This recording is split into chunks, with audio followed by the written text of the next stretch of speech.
I want to thank everyone for your presence this evening.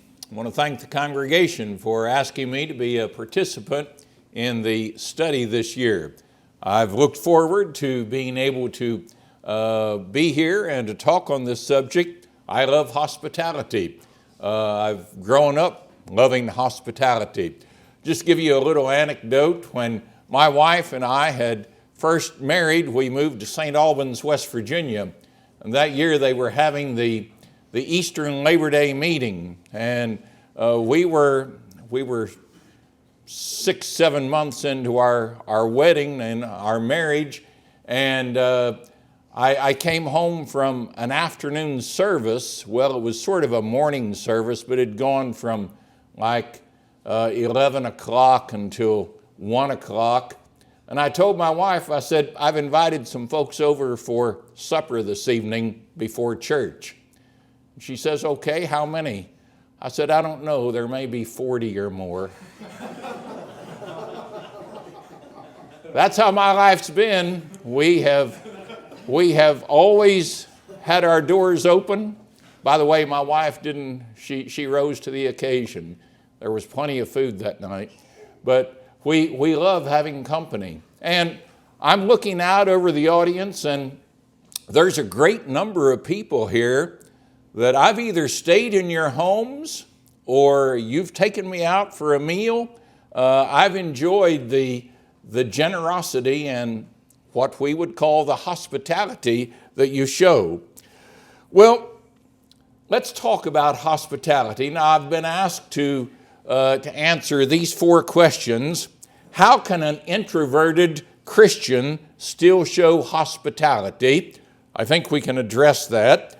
What if I'm not good at or cannot afford the stereotypical, I might not get past that, acts of hospitality like cooking or buying people food?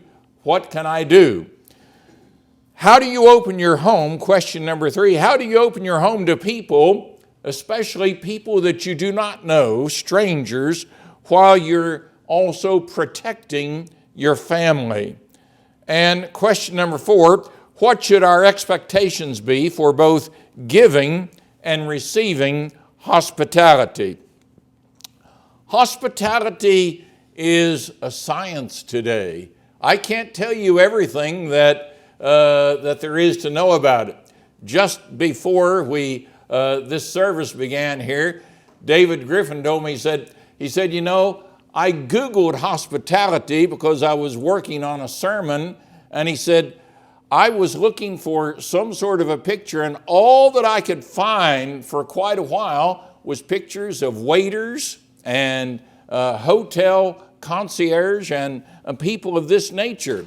And that's because this is a business. You can go to the University of Missouri and you can get a bachelor's degree in hospitality. Imagine that. You can go across the state line and go to Oklahoma State if you want, and you can get a PhD in it. So we're talking about something that is, there's a lot to know about it, obviously. I won't be able to tell you everything, but our purpose this evening is we want to know, what does the Bible teach about hospitality? What does the Bible tell us concerning this subject? We're really not interested in running hotels or restaurants or anything of this nature. We just want to know, what does God expect of us in regard to hospitality? It is a Bible subject. The word hospitality or being hospitable is used several times within the Scriptures. As I was preparing for this, and as the congregation mailed out the flyers announcing what the subjects were going to be this year, my brother Glenn Osborne sent me an article. He had done some research on hospitality. Very good material. Since he shared it with me, I think he would probably share it with any of the people here that would like to have a copy of it.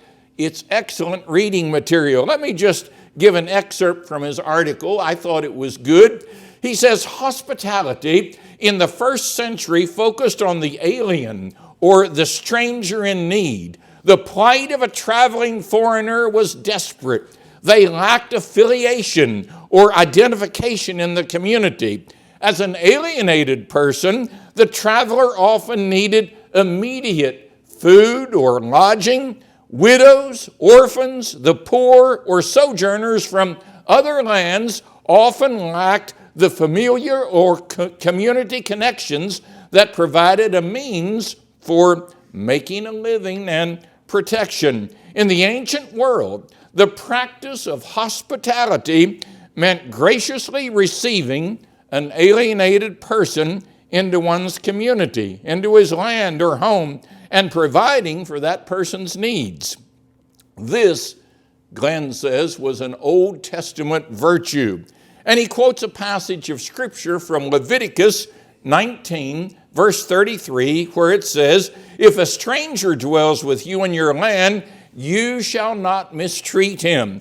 The stranger who dwells among you shall be to you as one born among you, and you shall love him as yourself. For you were strangers in the land of Egypt.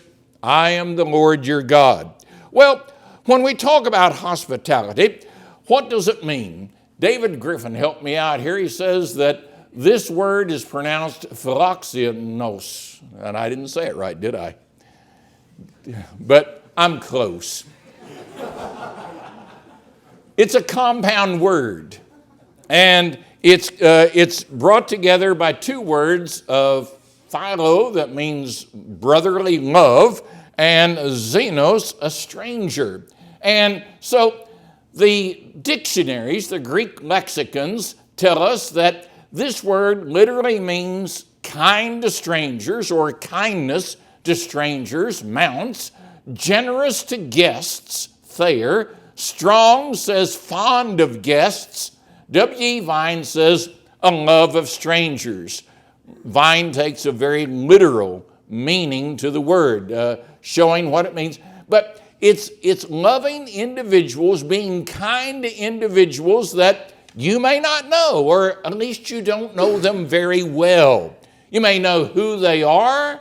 You may have some indication or some idea about their family, but you're not really all that close to them. And he's talking here about that we should love strangers or be kind to strangers. Hospitality is a quality that is expected of an elder. We'll see that as we go along, but it's also something that is commanded to everyone that is a Christian. Everyone that becomes a child of God is expected to show hospitality. Now, Jesus, during his earthly ministry, taught many parables that involved hospitality, such as the parable of the marriage feast that's found in Matthew chapter 22. There the parable begins, "The kingdom of heaven is like a certain king who arranged a marriage for his son."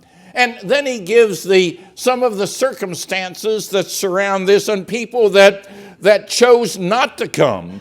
And he says in verse 8, "The wedding is ready," speaking of the king here, "the wedding is ready, but those who were invited were not worthy. Therefore, go into the highways, and as many as you find, invite to the wedding." So those servants went out into the highways and gathered together all whom they found, both bad and good, and the wedding hall was filled with guests.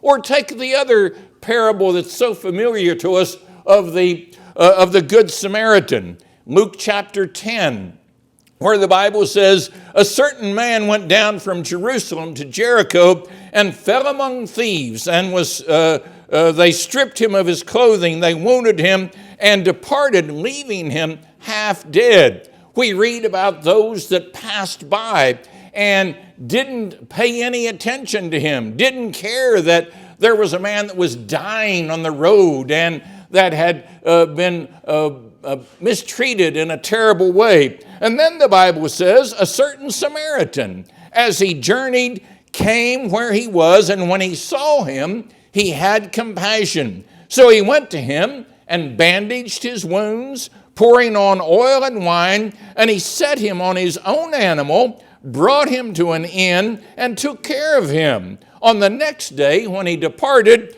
he took out 2 denarii, gave them to the innkeeper, and said to him, take care of him, and whatever more you spend, when I come again, I will repay you. Now this Samaritan didn't know the man that he had picked up on the highway that had been wounded, that had been robbed, but he loved him. He loved a stranger, and that's hospitality. So you see, hospitality it's more than just inviting someone into your home to enjoy a meal. Hospitality means caring for those that you may not be all that familiar with. The parable of the judgment shows how important that it is in Matthew chapter 25, where Jesus talks about the judgment of the nations. And he says in verse 34, he says, the king will say to those on his right hand, come, ye blessed of my Father, inherit the kingdom prepared for you from the foundation of the world. For I was hungry, and you gave me food. I was thirsty, and you gave me drink. I was a stranger, and you took me in. I was naked, and you clothed me. I was sick, and you visited me. I was in prison, and you came to me. Clearly, the things that Jesus mentions here are some criteria that will be used in judging us for the works that we do in this life as to whether or not heaven is going to be our home. So we need to pay special attention to it and make sure that we understand what hospitality is and that we engage in it. In his instructions in Luke 14, Jesus takes for granted that the children of the kingdom want to be hospitable. That is, it's not something they're going to have to be coaxed into or coerced into, but rather that they want to do it. And he says this in regard to how it's to be done.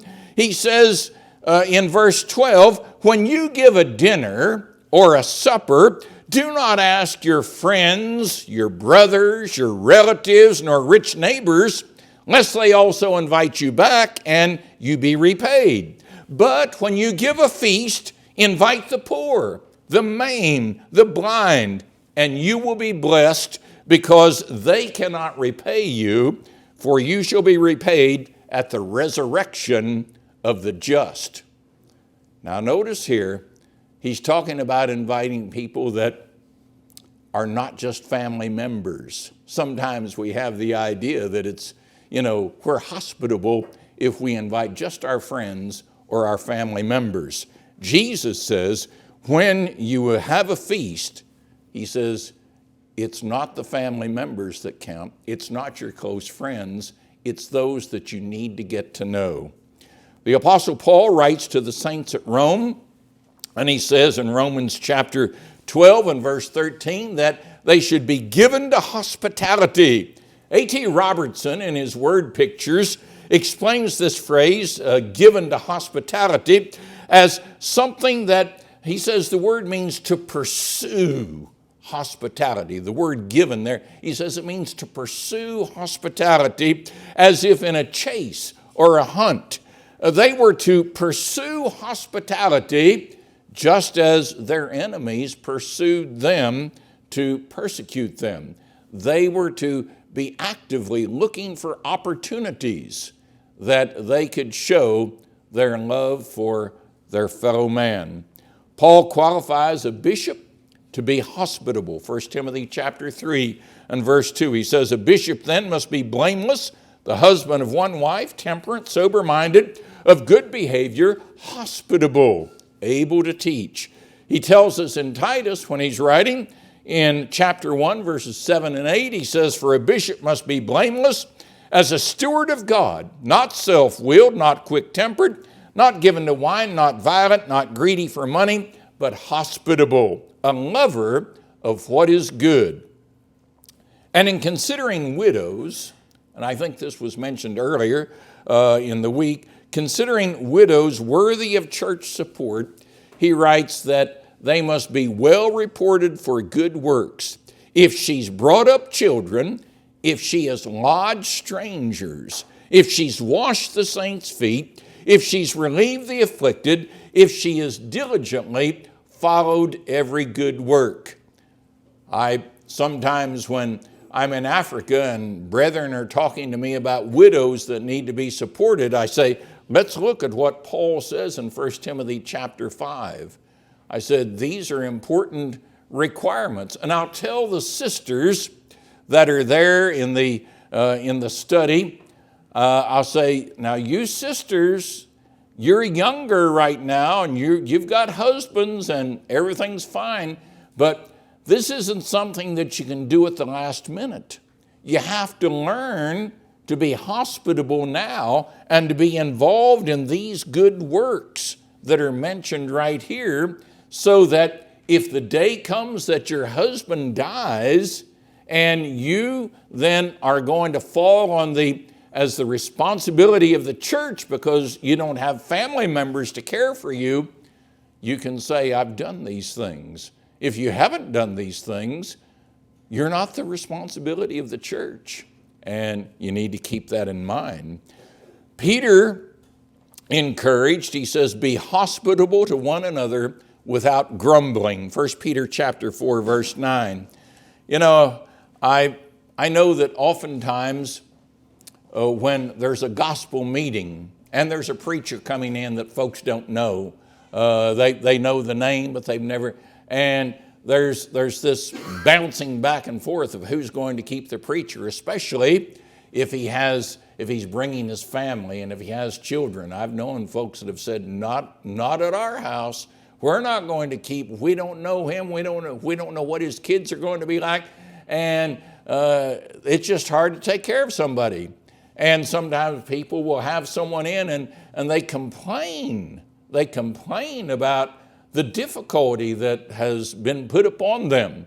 Peter says you need to show hospitality without complaining, without grumbling. I get the impression from what he says here that if you grumble, why you don't get the benefit of God blessing you in the end, because you've got your blessing by everybody feeling sorry for you that you have done what you've done. It's the writer of Hebrews who reminds us so well of some of those great visitations of old, of long ago, when he says in Hebrews chapter 13 and verse 2, do not forget to entertain strangers, for by so doing, some have unwittingly entertained angels. I'll talk about that a little later, but let's move on here to this idea here. I would like to be hospitable, but. A lot of folks will tell me, I would like to be hospitable, but. When people are at our house, folks have especially through the years when we were younger, people would be at our house and I'd say, we would like to do what you do, but we can't do it. You've got a better place to do it, or you've got more patience, or you have more free time, or your place is more convenient, more centrally located for get-togethers and things. We would like to be hospitable, but, and people come up with all sorts of excuses as to why that they cannot be hospitable. How about this one? Not enough room. I would like to have people at my house. I'd like to show hospitality, but my house or my apartment, it's not big enough to have people in. The Christians that live in Malawi would disagree with you. They would be able to see through a statement such as that, because they all have very small homes that are not, many of their homes are not near as big as this room that we're in right here, much smaller than this. I think of an instance where I was visiting with Brother Joseph Matoa, who's a translator that lives outside of Blantyre. And I went to his house once, and a number of brethren had come just to meet me. They wanted to get together with me and to visit. And so I get over to his house and people start coming in, and pretty soon the house, there isn't any place to sit. And so folks are seated outside. They're on the little porch that he had, and then they're sitting out in the yard. And so I would just mingle with some in the house, and then we'd walk outside and I'd mingle with those that were outside, and we were able to visit. But the point is, he had a very small house, but even though the room was crowded, people were sitting on lawn chairs or on the ground, everyone enjoyed the occasion. No one complained about the lack of space. Whatever the accommodations are that we have, we generally have room for a guest or for someone to come visit with us. Some people say, my home is not nice enough, or it's too shabby to have guests in. I recall once when I was in Puerto Viejo, Ecuador, we went and ate dinner at Sister Rosa's. Her house has a dirt floor. Her dining room furniture was white plastic. But like the once popular MasterCard commercial, her warmth and her generosity, priceless. This Christian woman was thankful to be able to share with us what she had. And isn't that all that God requires of us when he tells us to be hospitable, to show hospitality? That is, when we're asked to do things, to do good to others, we do with what we have and what we're able to do. A good biblical example would be the widow of Zarephath. She had very little. When the prophet Elijah came to her gate and said, could you fix me something to eat? She says, I really only have enough here to fix a meal for my son and I. We were going to eat it and then die. And Elijah said, could you fix me something? And she did. And God blessed her. That story is found in 1 Kings chapter 17. Humble circumstances can never be used as an excuse for aloofness or rudeness to those that would be strangers or those that would need your hospitality. Now, sometimes people say this, my home is too nice for company. And I don't know what to say about that. I really don't. You know, I've been in people's homes that they're like that. They'll say, you know, I'll go in, I'll look around, it's like I'm in some sort of a museum. They've got it all fixed up, and it's quaint, it's nice. It's not practical to live in. Folks will say, we can't have people over because they may knock over a vase, or they may track on our floor and get it dirty, or they may sit on our sofa and get the pillows out of order, or what have you. And I'm thinking, why would anyone want to live in a place like this? But there's folks there's Christian people that have homes that they say, our homes are too nice for company. May God have mercy on those people. That's a sad situation to be in. Some people will say, well, I just really can't afford to have people over. I can't afford to show hospitality. One doesn't have to serve an expensive meal in order to be hospitable. Again, hospitality is sharing what we have, and most of us have much more than we're willing to admit. There was a children's story when I was a little boy, and some of you young people, you've never heard of it, but it was called Stone Soup. And it's the story of two strangers that come into a town, and they're looking for some hospitality, and they're looking for a meal. And they knock on a door or two, and people say, sorry, we don't have anything. And so the men find a kettle, and they go to the town square, and they put the kettle there, and they build a fire underneath. They pour water in, and and they start putting rocks into the kettle. And the townspeople come and they're watching, and they say, "What are you doing?" And one of the men says, "I'm making stone soup. I'm so hungry, I'm going to have stone soup."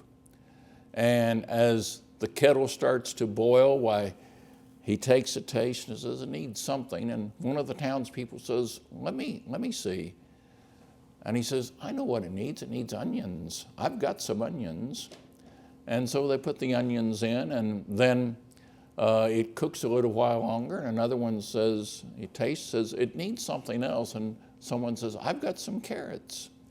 And it goes on. Another one has potatoes, and another one has some other vegetables. And pretty soon, the entire town's involved in making this kettle of stone soup. And they all enjoy a meal together, and the town learns to show hospitality. We can afford to do things. You can afford to do just about anything that you want to if you'll put your mind to it. Some folks will say, "What do we do? You know, we're going to have the preacher at our house. What am I going to do to entertain him? What am I going to do to for the time that he's here?" Or it's you invite somebody from the congregation. You know, I've challenged congregations to make that calendar, as Greg was talking about, and to schedule having everybody in the congregation at one time during the year into your home.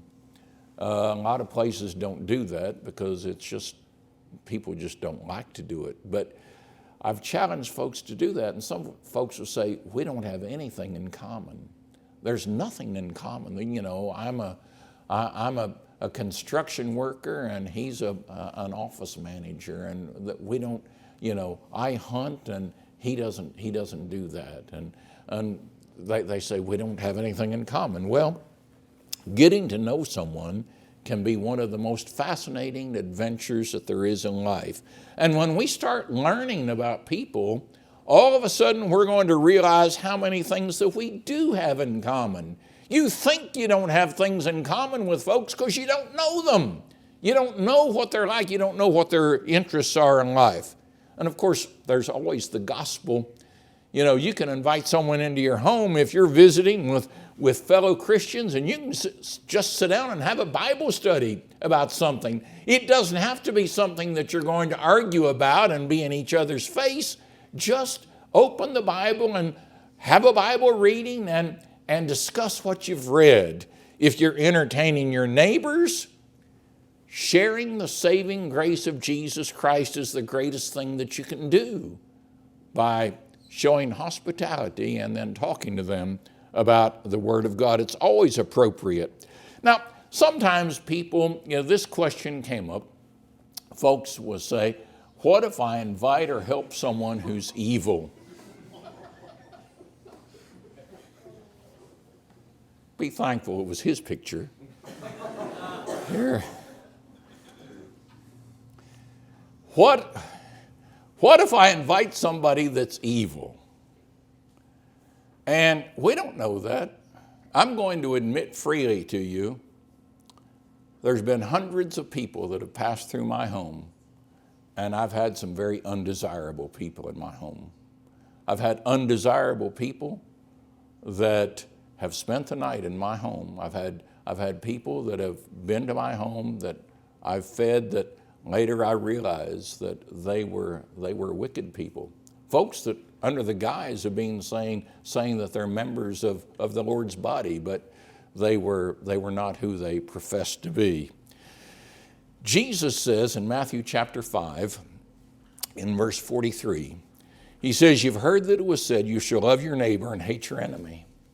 But I say to you, love your enemies, bless those that curse you, and do good to those that hate you, and pray for those that spitefully use you and persecute you, that you may be sons of your Father in heaven.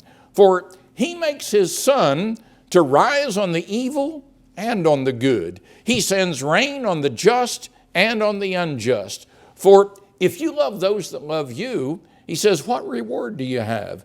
Do not even the tax collectors do the same? And if you greet your brethren only, what do you do more than others? Do not even the tax collectors do so? Therefore, you shall be perfect, just as your Father in heaven is perfect. What he's saying is, love your enemies and do good to all men. Why should we worry about the what ifs in life? What if, I invite someone or help someone that is evil? In Proverbs 22, speaking about the lazy man says, there's a lion outside and I'll be slain if I go out into the streets. That was his excuse for not going to work. And this cannot be our excuse for failing to be hospitable in life. God's commanded it. He says, show hospitality. And so we're supposed to do it. And there may be times that you'll show hospitality to somebody that you think, well, that wasn't the best thing that occurred in my life. But you're going to do it because that's what you are supposed to do. Now, use wisdom, use good sense, and be watchful. You don't want to invite someone into your home that might harm your wife or your children. I don't think that's going to happen very often in life. You may invite somebody into your home, and when they leave, something's missing, something's been broken, or something of this nature, or they say mean things about you. They mock at what your hospitality was like. But you've done what God wanted you to do. Pray for them that they will be better. People tell me that they don't have enough time. That's the workaholic's answer. I work 60 hours a week. I don't have time to have people in my house. I've had people tell me that, you just don't know what it is. Folks tell me, you don't know what it is. Like as if I've never worked 60 hours a week. My brother sitting right here at the end of this bench can tell me there's lots of weeks that we work 60 hours, and yet we still managed to have people over to our homes. We still managed to do what God commanded in regard to this. But this is the excuse that's given to justify a multitude of sins. I don't have time to go to church. I don't have time to read my Bible. I don't have time to pray. And the list can be quite long. People find time to do what they want to do. If one wants to do the Lord's work, he will find the time to do it. And I think that it's wrong for us to criticize God and say God has not made enough hours in the day, he's not put enough days in the week or enough weeks in the year for us to do what he's commanded us to do. And he's told us to be hospitable and to show hospitality. Well, the blessings that come from being hospitable can be very great. The reference of the Hebrew writer in Hebrews 13 and verse 2 probably was to Abraham or Lot in Genesis chapter 18 and 19, though there were other occasions when men treated or were hospitable to angels as guests. I don't believe the writer of Hebrews is implying that we may unknowingly or unwittingly have angels come in and drink a cup of coffee with us. I don't think that's going to happen. But, Jesus implies something that's far greater than what the writer of Hebrews implied in Hebrews 13. The writer of Hebrews tells us not to forget to entertain strangers because some have entertained angels unawares. Jesus tells us something that is far greater than that, though, and that is in Matthew chapter 25, when he says, "Come, you blessed of my Father, inherit the kingdom prepared for you from the foundation of the world. For I was hungry, and you gave me something to eat. I was thirsty, and you gave me something to drink. I was a stranger, you took me in. What an awesome thought. How great that it will be to hear those words in that day when the Lord tells us that we've done it to the least of these, our brethren, we've done it unto him. The Lord's given us a great incentive to love our neighbor, and I think we should do it with enthusiasm. That's my talk.